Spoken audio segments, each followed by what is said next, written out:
Hey everybody, welcome to Take Two Tuesdays. We have a little bit different of a backdrop. This week we are in Tallahassee, Florida.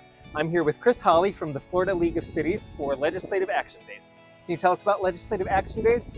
Certainly. So we are here for the Florida legislative session, which takes 60 days, and that is when your state legislators come to Tallahassee to look at all sorts of different laws and services and things that are in place that impact businesses and local governments all across the state.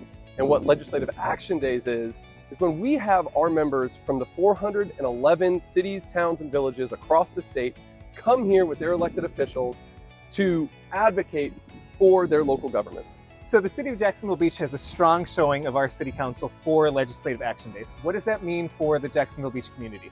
So there is nothing more important than having local elected officials here to tell the story of their community and the laws that are being discussed, how those laws are going to impact their local community. Okay, so can you tell us what some of the important issues that will be discussed at Legislative Action Days are? Absolutely. So there have already been some bills filed related to specific revenue streams for cities across the state. That is going to be one of the topics.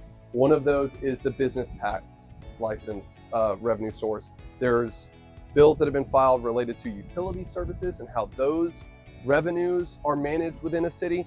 You also have certain insurance levels for cities. There's just a variety of things that are really related to the dollars and cents and how a city manages those finances.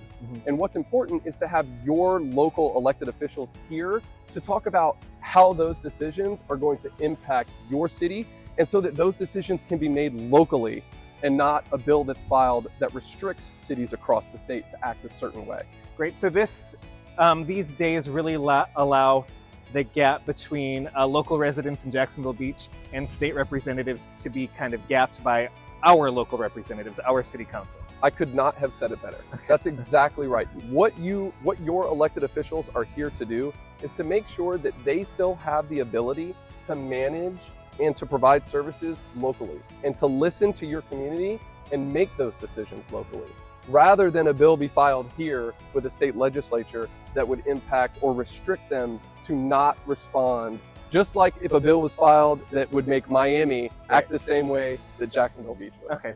All right. Well, thanks for chatting today. Thanks for giving us all this useful information. Thank you for being here, Jacob. Yeah, no problem.